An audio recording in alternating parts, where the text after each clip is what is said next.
제가 4살 때 부모님이 이혼하시고 시골에 있는 할머니 댁에 맡겨졌는데 할머니께서 저희 두 형제를 너무 싫어하셨습니다. 집은 항상 찢어지게 가난했고 먹을 것, 입을 것이 없어서 힘들었습니다. 제가 스님께 여쭤보고 싶은 건 가끔씩 드는 이런 저에 대한 혼란스러운 마음을 다스리는 법입니다. 이런 안 좋은 기억들과 트라우마가 저와 제 가족에게까지 영향을 미치진 않을까 두렵기도 합니다. 이런 저의 마음을 어떻게 다스리면 좋을지 스님께 묻고 싶습니다. 우리가 높은 산을, 설악산 같은 산을 등산을 할 때를 한번 생각해 봅시다. 제일 쉬운 방법은 설악산이라면 오색약수터에서 케이블카를 놔가지고 대청봉 꼭대기까지 어때요? 케이블카 타고 가는 방법이 있겠죠. 그 다음에 두 번째 사람은 힘들긴 하지만은 부모님이 내 짐도 대신 덜어주고 어려울 때 앞에서 잡아 당겨주고 뒤에서 밀어주고 이렇게 해서 고생해서 대청봉 꼭대기 올랐다.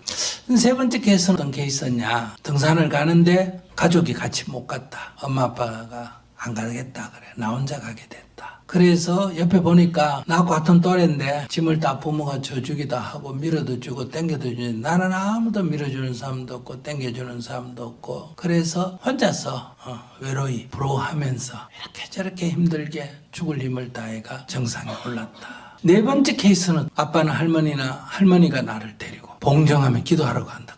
근데 할머니가 늙었다고 절에 올리는 공양미를 나보고 짊어지라. 그거 올라가다가 힘들어가 쉬니까 막 할머니가 아글아글 쓴다. 야단을 치고. 이렇게 해서 봉정하면 올라갔다가 대청봉 올라갔다.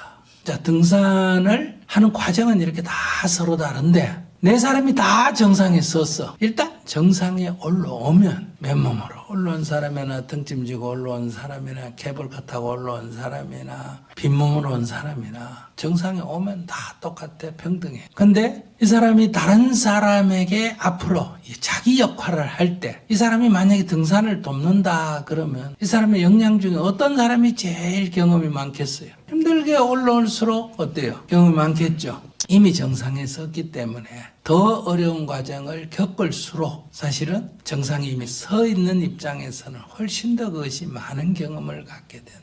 그래서 그것은 자기의 삶의 큰 미천이다. 그렇게까지 살았는데 어릴 때도 그래 일하고 살았는데 지금 자기가 뭘 못하겠어? 안 그래? 회사 그만둔다 해도 뭘 해도 할 수 있나 없나? 할 수 있습니다. 그러니까 자기는 어릴 때부터 할머니한테 하드 트레이닝을 받은 거예요.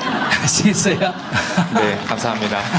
이렇게 두 분께 감사 기도를 한번 해봐요. 물론 안 받아들여지겠지만 그러나 이것을 극복해야 아래로 이 한의 까르마가 넘어가지 않는다.